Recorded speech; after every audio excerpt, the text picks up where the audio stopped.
നമസ്കാരം, ഭാരത് ലൈവിലേക്ക് സ്വാഗതം. നമസ്കാരം. നമസ്കാരം. കേന്ദ്രത്തിൽ നമ്മുടെ BJP NDA സർക്കാർ വളരെ നിർണായകമായ ചില നീക്കങ്ങളിലേക്കാണ്. ആ നീക്കം മഹാരാഷ്ട്ര വഴി, പശ്ചിമ ബംഗാൾ വഴി, തമിഴ്നാട് വഴി, അതെ, അങ്ങനെ പല സംസ്ഥാനങ്ങളിലൂടെ തേരോട്ടം നടത്തി. അങ്ങനെ ഇപ്പോൾ ഏതാണ്ടൊക്കെ ഒരു യുപിയിൽ കൂടി ഡൽഹിയിലെത്തുമോ അതോ UP ഇല്ലാതെ ഡൽഹിയിലെത്തുമോ എന്നുള്ളതാണ് ചോദ്യം. ഒരു മഹാഭൂരിപക്ഷത്തിലേക്ക് ഉള്ള ഒരു പോക്ക്.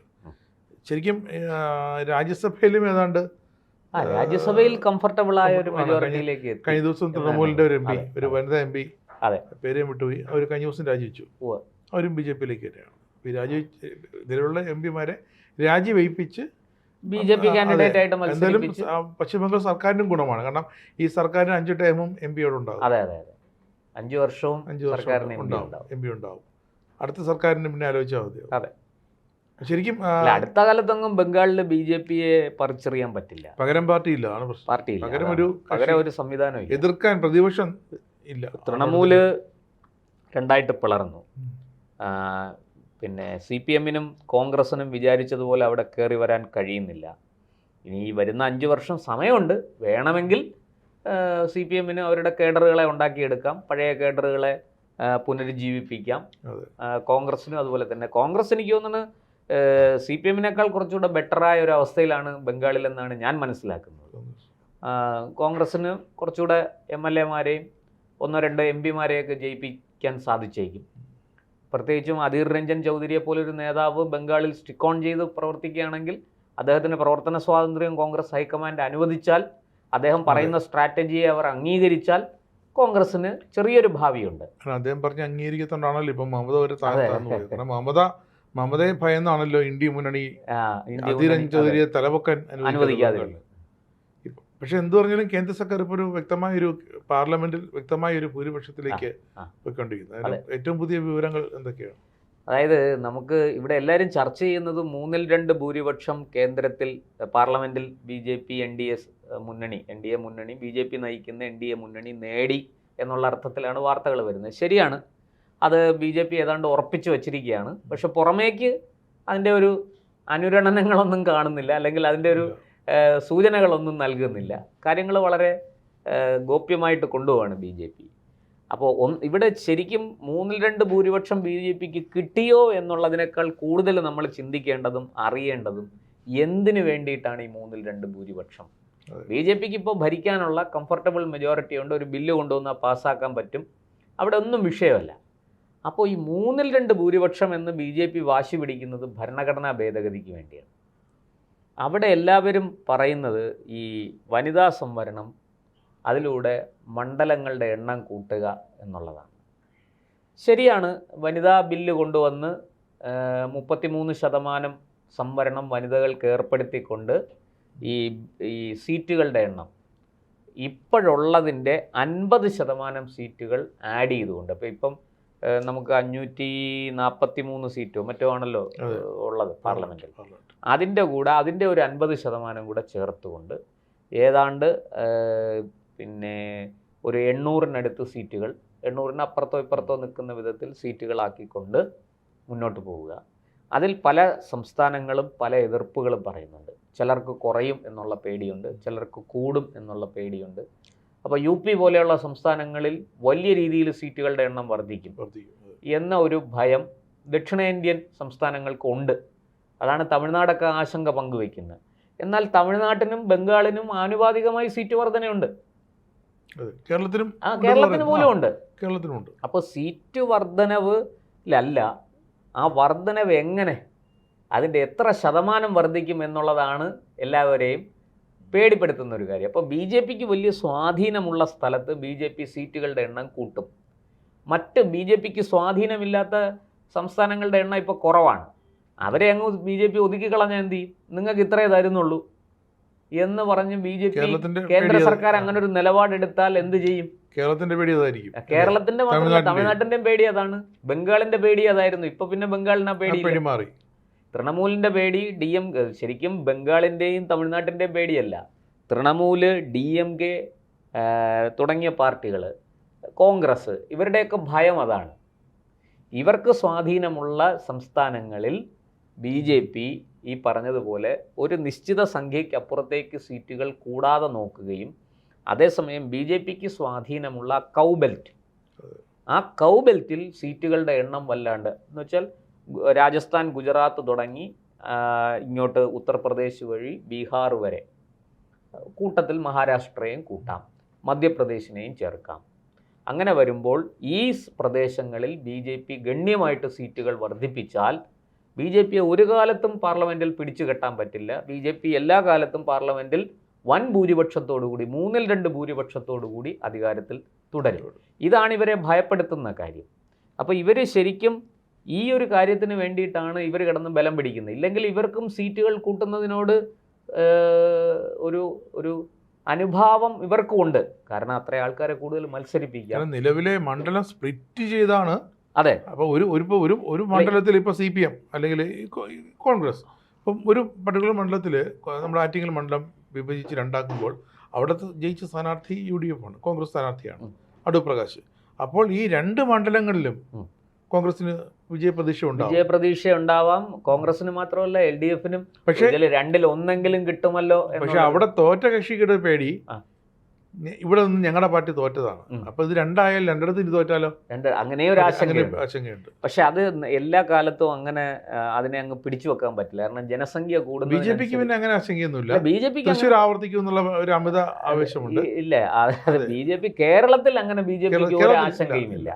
കാരണം ഇവിടെ ആരും മത്സരിക്കുന്നത് ജയിക്കാൻ വേണ്ടിയിട്ടല്ലല്ലോ. അടുത്ത 7-8 സിനിമാ താരങ്ങൾ സുരേഷ് ഗോപി വിജയിച്ചതുപോലെ. എന്നാ പിന്നെ സുരേഷ് വിജയിച്ചത് സിനിമാ താരമായതിനാൽ ഇതെങ്ങനെയെന്ന് വെച്ചാൽ ജനസംഖ്യ അനുപാതികമായിട്ടാണ് സീറ്റുകൾ. സെൻസസ് വരില്ലേ? ആ സെൻസസിന്റെ അടിസ്ഥാനത്തിൽ.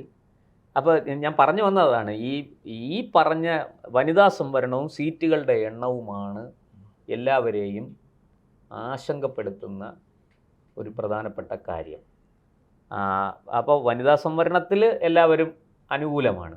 പക്ഷേ സീറ്റ് വർധനവ് അവിടെയാണ്. അത് സുപ്രീം കോടതിയിൽ പോലും ചോദ്യം ചെയ്യാൻ പറ്റത്തില്ല. കാരണം സുപ്രീം കോടതി ഹർജി തള്ളും.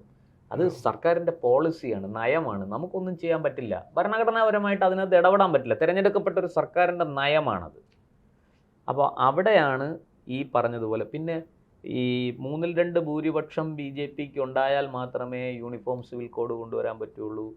അങ്ങനെയുള്ള പല നിർണായക ബില്ലുകളും കൊണ്ടുവന്ന് പാസ്സാക്കി എടുക്കാൻ പറ്റുള്ളൂ. ഇതൊരു വിഷയമാണ്. അതാണ് ഇവരെ ഈ കൂടുതലും വിരളി പിടിപ്പിക്കുന്നത്. ഇനിയിപ്പോൾ ഇപ്പോഴത്തെ സാഹചര്യത്തിലേക്ക് നമുക്ക് വരാം. എന്താണ് അവിടെ സംഭവിച്ചുകൊണ്ടിരിക്കുന്നത്? BJPക്ക് ഇപ്പോൾ ഏതാണ്ട് ഈ തൃണമൂല് പൊളിഞ്ഞു പാളീസായി. അവിടുത്തെ പാർലമെൻറ്റിലെ MP-മാർ മാറി വന്നു. 28-ൽ 19 പേര് മാറി പ്രത്യേക ഒരു ബ്ലോക്കായി NDA പിന്തുണയ്ക്കാൻ തുടങ്ങി. അതുപോലെ പിന്നെ നമ്മുടെ ഇവിടുന്ന് മഹാരാഷ്ട്രയിൽ നിന്ന്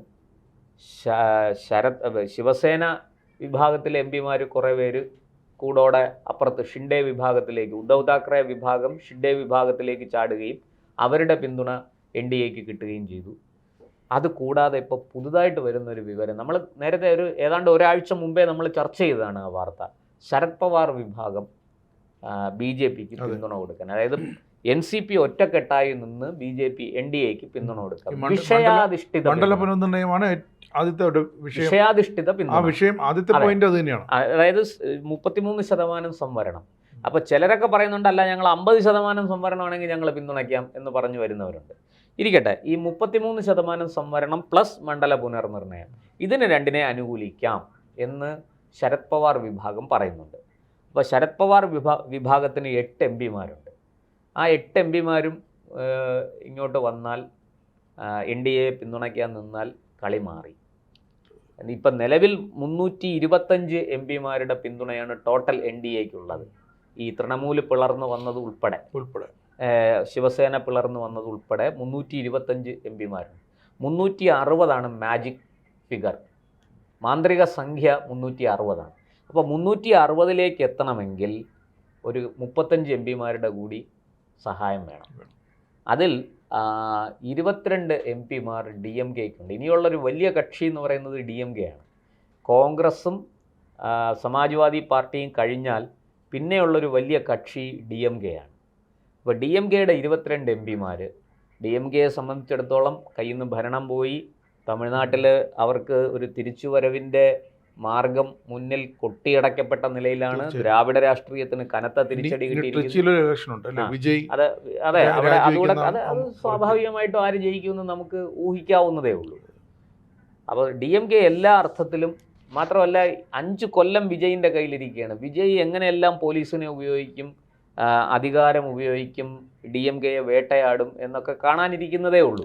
വിജയ് ചെയ്തത് ജയിലിൽ നിന്നും മറ്റേ കഞ്ഞിയും പേറുമാക്കി, അവിടുത്തെ മറ്റേ മിഷ്ടാന്ന ഭോജനം എടുത്തു കളഞ്ഞു. പകരം സ്കൂളുകളിൽ നല്ല ഭക്ഷണം കൊടുക്കാൻ തീരുമാനിച്ചു. അതേപോലെ തന്നെ സ്കൂളുകളുടെ ദൂരപരിധിയിൽ നിന്ന് മദ്യഷാപ്പുകളൊക്കെ അടച്ചു പൂട്ടി. വരുമാനം അങ്ങനത്തെ ഒരുപാട് കാര്യങ്ങൾ ചെയ്യാം. അപ്പൊ ഇതൊക്കെ DMKക്ക് വലിയ അടിയാണ്. ഇതൊക്കെ DMKയുടെ ധനവരവിനെ കൂടി ബാധിക്കുന്ന കാര്യമാണ്. മാത്രമല്ല ജനങ്ങളുടെ ഇടയിൽ ഇത് വലിയ പ്രതിച്ഛായ സൃഷ്ടിക്കുന്ന ഒരു കാര്യം കൂടിയാണ്. അപ്പോൾ DMKയെ സംബന്ധിച്ചിടത്തോളം മാത്രമല്ല പല കേസുകളും EDയുടെ കൈവശം ഇരിപ്പുണ്ട്. ഇത് കേന്ദ്ര സർക്കാർ എടുത്ത് വീശാൻ തുടങ്ങിയാൽ ഇപ്പോൾ പലതും പുറത്തു വന്നിട്ടില്ല. അതൊക്കെ BJP ഉപയോഗിക്കും, ഒരു സംശയവും വേണ്ട. BJPയെ നമ്മൾ അങ്ങനൊന്നും BJP വളരെ 100% സത്യസന്ധമായ പാർട്ടിയാണെന്നൊന്നും കരുതണ്ട. രാഷ്ട്രീയം കളിക്കാൻ BJPക്ക് നന്നായിട്ടാണ്. അവർ EDയെ ഉപയോഗിക്കേണ്ടിടത്ത് EDയെ ഉപയോഗിക്കും, CBIയെ ഉപയോഗിക്കേണ്ടിടത്ത് CBIയെ ഉപയോഗിക്കും, മാധ്യമങ്ങളെ ഉപയോഗിക്കേണ്ടിടത്ത് അങ്ങനെ ചെയ്യും. ഇതെല്ലാം BJP ചെയ്യും. വാതിലേക്ക് കൊട്ടും. പിന്നെ സ്റ്റാലിൻ എണീറ്റ് പല്ല് പോലും തേച്ചിട്ടുണ്ടാവില്ല. അപ്പോൾ അതൊക്കെ അവർക്ക് അറിയാം നന്നായിട്ട്. അതുകൊണ്ട് ആ 22 പേരും ഈ 8 പേരും കൂടെ ചേർന്നാൽ, NCPയുടെ 8 പേരും കൂടെ ചേർന്നാൽ, ഈ NCP ഒരു ഇരയാണ്, ചൂണ്ടയിൽ കൊരുത്തിരിക്കുന്ന ഒരു ഇരയാണ്. ആ ഇരയെ വിഴുങ്ങാൻ നിൽക്കുന്ന വേറെ ആരോ ഉണ്ട് എന്ന് കണക്ക് കൂട്ടിക്കോണം. ഈ അമിത്ഷായുടെ രീതി അങ്ങനെയാണ്, ഒരു ഇരയെ കോർത്ത് അങ്ങ് ഇട്ടിരിക്കും. അജിത് പവാറിന്റെ വിഭാഗം അവരുണ്ട്, ഭാര്യ. ഞാൻ അതിലേക്ക് വരാം. അവർ സ്ട്രോങ് ആണ് അവിടെ. അല്ല, അവര് സ്ട്രോങ് ആണ്. അതിനകത്ത് സംസ്ഥാനത്ത് ചില ഡീലുകൾ നടക്കേണ്ടത്. അതുകൊണ്ടാണ് അതിങ്ങനെ മുട്ടി നിൽക്കുന്നത്. അതിലേക്ക് ഞാൻ വരാം. ഈ DMKയുടെ വിഷയം പറഞ്ഞതിന് ശേഷം അതിലേക്ക് വരാം. അപ്പോൾ DMK ഈ ശരത് പവാർ ഒരു ഇരയാണ്. ആ ഇരയെ കൊത്തേണ്ടത് ചിലപ്പോൾ DMK ആയിരിക്കും. അത് വെച്ചായിരിക്കും DMKയെ പിടിക്കുന്നത്. അങ്ങനെ DMKയെ പിടിച്ചാൽ 22 8 30 MP-മാരായി. പിന്നെ ഒരു 5 MP-മാരെ കൂടെ മതി. അത് അമിത്ഷായ്ക്ക് ഉണ്ടാക്കാൻ ഒരു പ്രയാസവും ഇല്ല. ബിജു പട്നായിക്ക് പിന്തുണയ്ക്കാൻ തയ്യാറാണ്. വനിതാ സംവരണത്തിലും മണ്ഡല പുനർനിർണയത്തിലും. ഒഡീഷ, അതുപോലെ ആന്ധ്രയിൽ നിന്ന് ജഗ്മോഹൻ റെഡ്ഡി ഈ 2 വിഷയത്തിലും പിന്തുണയ്ക്കാൻ തയ്യാറാണ്. അവർക്കിപ്പോൾ തൽക്കാലം ഈ 2 വിഷയം മതി. ഇനി ഇതിനെല്ലാം അപ്പുറത്ത് ഞാനത് NCP കൂടെ പറഞ്ഞിട്ട് അതിലേക്ക് വരാമെന്നാണ് വിചാരിച്ചിരുന്നത്. പക്ഷേ NCP പറയുന്നതിന് മുമ്പ് തന്നെ അത് പറയാം. അവർക്ക് 2029 1 നേഷൻ 1 ഇലക്ഷൻ നടത്തണം. അതാണ് BJPയുടെ ലക്ഷ്യം. BJPയുടെ ഈ 3/2 ഭൂരിപക്ഷത്തോടു കൂടി വനിതാ സംവരണം കൊണ്ടുവന്ന് മണ്ഡല പുനർനിർണയം നടത്തുന്നത് നേരത്തെ പറഞ്ഞതുപോലെ ഒരു ചൂണ്ടയിൽ കോർത്ത ഇരയാണ്. അവർക്ക് പിടിക്കേണ്ടത് 2029 1 നേഷൻ 1 ഇലക്ഷൻ. അതിലൂടെ BJP വളരെ സമർത്ഥമായ ചില കണക്കുകൂട്ടലുകൾ നടത്തുന്നുണ്ട്, ചില കാര്യങ്ങൾ സാധിക്കാനുണ്ട് BJPക്ക്. അതാണ് BJPയുടെ ലക്ഷ്യം. അപ്പോൾ ആ 2029 ഒരു 1 നേഷൻ 1 ഇലക്ഷൻ എന്ന് പറഞ്ഞ് പാർലമെൻറ്റ് നിയമസഭാ തിരഞ്ഞെടുപ്പുകൾ സമ്പൂർണ്ണമായിട്ട് നടത്തുക. അങ്ങനെ നടത്തണമെങ്കിൽ നിയമനിർമ്മാണം വേണം, 2/3 ഭൂരിപക്ഷം വേണം. അതാണ് BJP ലക്ഷ്യമിടുന്നത്. ഇതിനെക്കുറിച്ച് ആരും ചർച്ച ചെയ്യുന്നില്ല. ചർച്ച ചെയ്യുന്നത് മുഴുവനും വനിതാ സംവരണവും ഇതുമാണ്. ഈ 2029 1 നേഷൻ 1 ഇലക്ഷൻ എല്ലാവർക്കും അറിയാം. പക്ഷെ അതെന്തോ ഇവിടെ ചർച്ചയായിട്ട് വരുന്നില്ല. നമുക്ക് NCPയിലേക്ക് പോവാം.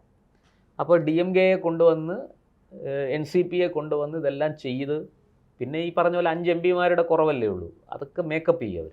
അപ്പോൾ NCP വരുന്നതിന് ഒരു തടസ്സമുണ്ടാവും. അത് മൂപ്പളമ തർക്കമാണ്, വേറൊന്നുമല്ല. രാജേഷ് ജി പറഞ്ഞതുപോലെ അജിത് പവാറിൻ്റെ ഭാര്യ, ഞാൻ അവരുടെ പേര് മറന്നുപോയി, അവർ വളരെ സ്ട്രോങ് ആയി. അവരിപ്പം ഉപമുഖ്യമന്ത്രി സ്ഥാനമൊക്കെ അവർക്ക് ഓഫർ ചെയ്തു. അത് അവർക്ക് കൊടുത്തോന്നൊരു സംശയമുണ്ട്. കൊടുത്തിട്ടില്ല. അവർ ചോദിക്കുന്നത് ധനവകുപ്പാണ്. ഒന്ന് ആലോചിച്ച് നോക്കൂ, മഹാരാഷ്ട്ര പോലെ ഇന്ത്യയുടെ ഖജനാവ് ഇരിക്കുന്നത് ബോംബെയാണ്. ആ ഖജനാവിൻ്റെ ധനകാര്യമന്ത്രി എന്ന് പറഞ്ഞാൽ BJP വിട്ടുകൊടുക്കൂ? ഇന്ത്യയുടെ ധനമന്ത്രി സ്ഥാനം വിട്ടുകൊടുക്കുമോ? അത്രയും പ്രാധാന്യമില്ലേ മഹാരാഷ്ട്രയുടെ? അത് കൊടുക്കാൻ വഴിയില്ല. പക്ഷെ അവരതാ ചോദിച്ചുകൊണ്ടിരിക്കുന്നത്. എങ്കിലും അവരുടെ പിന്തുണയൊന്നും പിൻവലിച്ചിട്ടില്ല. അവർ അതിനുവേണ്ടി ബലം പിടിക്കുന്നുണ്ട്. അപ്പോൾ എനിക്ക് തോന്നുന്നത് അതിനുവേണ്ടി ബലം പിടിച്ചാൽ അവർക്കറിയാം ഈ കാറ്റുള്ളപ്പോഴാണല്ലോ തൂറ്റേണ്ടത്. ഇപ്പൊ BJP ചിലപ്പോൾ വഴങ്ങിയേക്കും. പക്ഷെ പവാർ പോകുന്നത് സുപ്രിയ സുലെ മകൾ സുപ്രിയ സുലയെ അതിലേക്കും വരാം. പവാറിന്റെ ആവശ്യം അതാണ്. ഈ അജിത് പവാറിന്റെ ഭാര്യ ഇപ്പൊ ഇങ്ങനെ കളിക്കുന്നു. അവര് ധനവകുപ്പ് വേണമെന്ന് വാശി പിടിക്കുന്നു. ദേവേന്ദ്ര ഫട്നാവിസാണ് ഇപ്പോൾ ധനവകുപ്പ് കൈകാര്യം ചെയ്യുന്നത്. ഇന്ത്യയിൽ സതീശൻ മാത്രമല്ല മുഖ്യമന്ത്രിയായിട്ടിരുന്ന് ധനവകുപ്പ് കൈകാര്യം ചെയ്യുന്നത്. അത് അവിടെയും അങ്ങനെയാണ്, മഹാരാഷ്ട്രയിലും. അപ്പോൾ അത് അവർ കൊടുക്കില്ല, അവരത് പിടിക്കും. അപ്പോൾ പകരം പ്രധാനപ്പെട്ട മറ്റേതെങ്കിലും ഒരു വകുപ്പ് അവർക്ക് കൊടുക്കുക. ഈ ആഭ്യന്തരവും ധനവകുപ്പും പോയാൽ പിന്നെ മഹാരാഷ്ട്രയിലും ഒന്നും മുഖ്യമന്ത്രിയായിരുന്നിട്ട് കാര്യമില്ല. അതുകൊണ്ട് അവരത് രണ്ടും കൊടുക്കൂല. ഇനി സുപ്രിയ സുലെയുടെ കാര്യത്തിലേക്ക് വന്നാൽ BJP മുന്നോട്ട് വച്ചിരിക്കുന്ന ഓഫർ ഞാൻ BJPക്ക് ഉള്ളിൽ നിന്ന് മനസ്സിലാക്കുന്നത് NCPക്ക് 2 മന്ത്രിസ്ഥാനം കൊടുക്കും. ഒന്ന് ശരത് പവാർ വിഭാഗത്തിനും ഒന്ന് അജിത് പവാർ വിഭാഗത്തിനും. അപ്പോൾ 2 കേന്ദ്രം, അത് ക്യാബിനറ്റ് റാങ്കോട് കൂടിയാണ്. അങ്ങനെയെങ്കിൽ ശരത് പവാർ വിഭാഗത്തിന് സുപ്രിയ സുലെയെ മന്ത്രിയായിട്ട് കൊണ്ടുവരാം, കേന്ദ്രമന്ത്രിയായിട്ട് കൊണ്ടുവരാം. സുപ്രിയ സുലെയുടെ താല്പര്യവും BJPക്ക് പിന്തുണ കൊടുക്കണമെന്നാണ്. കാരണം ഇനി ഇവിടെ നിന്നിട്ട് കാര്യമൊന്നുമില്ല. 10-13 കൊല്ലമായില്ലേ പ്രതിപക്ഷത്തിരുന്ന് നരകിക്കുന്നു. അവർക്കും അവരുടെ പാർട്ടിയുടെ നിലനിൽപ്പും ഒരു സംസ്ഥാനത്ത് പാർട്ടിക്ക് നിലനിൽക്കണമെങ്കിൽ കുറഞ്ഞപക്ഷം മുഖ്യ പ്രതിപക്ഷമെങ്കിലും ആകണം. ഭരണമില്ലാതെ ഒട്ടും പറ്റില്ല. ഈ മുഖ്യ പ്രതിപക്ഷത്തെങ്കിലും വേണ്ടേ? ഇത് അങ്ങനെയുള്ള ഒരു സാഹചര്യം പോലും അവിടെ ഇല്ല. തീർച്ചയായിട്ടും. അപ്പോൾ അതുകൊണ്ട് സുപ്രിയ സുലേക്കും കൂടെ നിൽക്കുന്ന ഈ 6-7 MPമാർക്കും നമുക്ക് BJPയിൽ പിന്തുണ കൊടുക്കാം എന്ന് അവർ തത്വത്തിൽ തീരുമാനിച്ചു. എതിർത്ത് നിൽക്കുന്നത് പവാറാണ്, ശരത് പവാർ. ശരത് പവാറിന് പല തടസ്സങ്ങളുണ്ട്. ശരത് പവാറിന് പല അദ്ദേഹത്തിൻ്റെ മെൻഡർമാരോടും അദ്ദേഹത്തിനെ സൃഷ്ടിച്ച് പരിപാലിക്കുന്ന പല ആൾക്കാരുണ്ട്. അവരോട് ഉത്തരം പറയണം, അവരോട് ചോദിക്കണം. അതാണ് അവിടുത്തെ വിഷയം. ഈ അജിത് പവാറിന്റെ ഭാര്യ ഇപ്പൊ ഡെപ്യൂട്ടി CM ആണ്, സുനേത്ര പവാർ. സുനേത്ര പവാർ, ഞാൻ പേര് മറന്നു. സുനേത്ര പവാർ ഡെപ്യൂട്ടി CM ആണ്. അവരന്ന് പക്ഷെ ധനവകുപ്പ് കൊടുത്തിട്ടില്ല. അജിത് പവാർ മരിച്ചു കഴിഞ്ഞപ്പോൾ തന്നെ അന്ന് ചർച്ചകൾ വന്നു, അവരെ ആക്കും എന്നുള്ള ചർച്ചകൾ വന്നിരുന്നു. അപ്പോൾ തന്നെ അവർക്കുള്ള പോസ്റ്റ് ഞാൻ കൊടുക്കുകയായിരുന്നു, അവരെ ഉപമുഖ്യമന്ത്രിയാക്കുന്നു. പക്ഷേ അവരാവശ്യപ്പെടുന്ന ഈ ധനവകുപ്പാണ്. കേന്ദ്രത്തിൽ അതിനൊരു സമവായം ഉണ്ടാകണം. ആ സമവായം ഉണ്ടായാൽ അടുത്ത നിമിഷം ഈ NCP കൂറുമാറി നേരെ ഇപ്പോൾ അവർ പറയുന്നത് 2 NCPയും കൂടെ, ഈ സുനേത്ര പവാറിന്റെ NCPയും സുപ്രിയ സുലെയുടെ മെർജ് ചെയ്ത് ഒരുമിച്ച് NDA പക്ഷത്തേക്ക് വരാം. അവർ ആൾറെഡി പക്ഷത്തുണ്ട്, മറ്റവരുണ്ട്. ഇവരെ കൊണ്ടുവരാം, പകരം ഈ വകുപ്പുകൾ കൈമാറണം. അജിത് പവാർ വിഭാഗത്തിന് MPമാരുടെ എണ്ണം കുറവാണ്. അപ്പൊ അത് ഈ 8 പേരും കൂടെ ആവുമ്പോൾ അത് മേക്കപ്പ് ആവും. അപ്പം DMKയുടെ 22ഉം ഈ 8ഉം കൂടെ ചേർന്ന 30 BJP അക്കാര്യത്തിൽ NDA സേഫായി. അവർക്ക് ധൈര്യമായിട്ട് ഏത് ബില്ലും കൊണ്ടുവരാം. അവർ ഇതൊക്കെ ചർച്ച ചെയ്ത് ധാരണയുടെ അടിസ്ഥാനത്തിലായിരിക്കും ഈ പിന്നെ ഇത് വരുന്നത്. അപ്പോൾ ഇവരാദ്യം പറയും വിഷയാധിഷ്ഠിത പിന്തുണ കൊടുക്കാം എന്നൊരു ഇതിൽ വരും. കാരണം ജനങ്ങളുടെ കണ്ണി പൊടിയിടണമല്ലോ. അതുകൊണ്ട് വിഷയാധിഷ്ഠിത പിന്തുണ കൊടുക്കാം എന്ന് പറഞ്ഞ് വരും. പിന്നീട് ഇവർ ഈ പറഞ്ഞതുപോലെ NDA പക്ഷത്ത് നിൽക്കും എന്നുള്ളതാണ്. വരാൻ പോകുന്ന 2029 തിരഞ്ഞെടുപ്പിൽ DMKയും BJPയുമായിട്ട് ചേർന്നായിരിക്കും തമിഴ്നാട്ടിൽ മത്സരിക്കാൻ പോകുന്നതെന്ന് പോലും നമുക്ക് വരികൾക്കിടയിൽ വായിക്കാൻ കഴിയും. അങ്ങനെയാണെങ്കിൽ ഒരു സംശയം വേണ്ട, വഴിയില്ല. DMK അതായത് കേന്ദ്രത്തിലെങ്കിലും, ഇപ്പം സംസ്ഥാന ഭരണം പോയി കേന്ദ്രത്തിലെങ്കിലും പിടിച്ചു നിൽക്കുക എന്ന് പറഞ്ഞുകൊണ്ട്, മാത്രമല്ല കേന്ദ്രത്തിൻ്റെ സഹായം ഉണ്ടെങ്കിൽ വിജയിനെ ഒതുക്കാൻ എളുപ്പമാണ്, വിജയിനെ വീഴ്ത്താൻ എളുപ്പമാണ്. അതൊക്കെ അവർ ചെയ്യും. അപ്പോൾ പിന്നെ സനാതനധർമ്മം പകർച്ചവ്യാധിയാണ്, സനാതനധർമ്മത്തെ ഇല്ലായ്മ ചെയ്യണം, തുടച്ചു നീക്കണം എന്നൊക്കെ പറഞ്ഞതെല്ലാം വിഴുങ്ങും. ഛർദ്ദിച്ചതൊക്കെ അവർ തന്നെ വാരി വിഴുങ്ങും.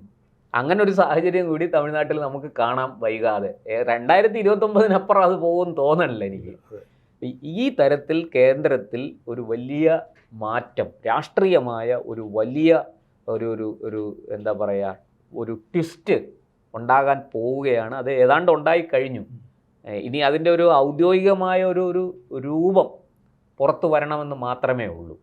അത് അമിത്ഷാ അമിത്ഷായ്ക്ക് ഒരു കാൽക്കുലേഷൻ ഉണ്ട് ഏത് സമയത്ത് അതിനെ പുറത്തു വിടണം. പാർലമെന്റ് ഉടനെ ചേരും. ആ സമയത്ത് ഇപ്പം മൺസൂൺ ഉടനെ സമ്മേളനം തുടങ്ങുമ്പോൾ നമുക്ക് കുറച്ചുകൂടെ വ്യക്തമാവും. അതെ. മൺസൂൺ സമ്മേളനത്തിൽ ഒരുപാട് ബില്ലുകൾ വരാനുണ്ട്. FCRA ഉണ്ട്, അതുപോലെ വന്ദേമാതരം ബില്ലിരിക്കുന്നു, UCC ചിലപ്പോൾ കയറി വരാം, പറയാൻ പറ്റില്ല. 1 നേഷൻ 1 ഇലക്ഷൻ. പ്രധാനപ്പെട്ടത് ഈ 2 കാര്യങ്ങളാണ്. ഏതൊക്കെയാ? ഈ വനിതാ സംവരണവും മണ്ഡല പുനർനിർണയവും. ഇത് രണ്ടുമാണ് എല്ലാവരും, മാധ്യമങ്ങളെല്ലാം പൊതുവേ ചർച്ച ചെയ്യണത് ഇത് രണ്ടുമാണ്. പക്ഷേ ഇതിൻ്റെ കൂടെ ഈ BJPയുടെ ഒരു തന്ത്രം കൂടിയാണ്. ഫോക്കസ് മുഴുവനും അങ്ങോട്ടേക്ക് തിരിക്കും, എന്നിട്ട് ഇപ്പുറത്തൂടെ വേറെ ചില സാധനങ്ങൾ കടത്തിക്കൊണ്ടു പോകും. ഈ കള്ളക്കടത്തുകാരുടെ ഒരു രീതി ഉണ്ടല്ലോ, ഇതോ അപ്പുറത്തൂടെ മറ്റേ അത് പിന്നെ സ്വർണം കൊണ്ടുപോകണം എന്ന് പറഞ്ഞിട്ട് ശ്രദ്ധ മുഴുവനും പോലീസിൻ്റെ അങ്ങോട്ട് പോകുമ്പോൾ ഇവർ ഇപ്പുറത്തൂടെ മയക്കുമരുന്ന് കിടത്തും. ഇത് ഈ ഒരു തന്ത്രം രാഷ്ട്രീയത്തിൽ BJP വളരെ സമർത്ഥമായിട്ട് ചെയ്യുന്നുണ്ട്. ഇത് പണ്ട് കോൺഗ്രസും ചെയ്തിരുന്നത് തന്നെ. അവിടെ ഫോക്കസ് മുഴുവനും വനിതാ സംവരണത്തിലും മണ്ഡല പുനർനിർണയത്തിലും വരുമ്പോൾ ഇപ്പുറത്ത് FCRA, വന്ദേമാതരം, 2029 1 നേഷൻ 1 ഇലക്ഷൻ, ഇതെല്ലാം സ്മൂത്തായിട്ട് കയറിപ്പോകും. ഇവർക്കും അതാണ് ആവശ്യം. ഈ BJPയെ പിന്തുണയ്ക്കാൻ ഇപ്പോൾ പുതുതായിട്ട് വരുന്ന കക്ഷികൾക്കും ആവശ്യം ഇതാണ്. അവരും അതുകൊണ്ട് തന്നെ ഈ തഞ്ചത്തിന് നിന്ന് വേണ്ട ബഹളമൊക്കെ ഉണ്ടാക്കി കൊടുക്കും. അങ്ങനെ ഇതങ്ങ് കടന്നു പോകും. അതാണ് സംഭവിക്കാൻ പോകുന്നത്. അപ്പം 360 എന്ന് പറയുന്ന മാജിക് ഫിഗറിലേക്ക്, മാന്ത്രിക സംഖ്യയിലേക്ക് BJP എത്തും. ഈ മൺസൂൺ സമ്മേളന കാലത്ത് തന്നെ BJP എത്തും എന്ന് നമുക്ക് പ്രതീക്ഷിക്കുകയല്ല, അത് തന്നെയാണ് സംഭവിക്കാൻ പോകുന്നത്.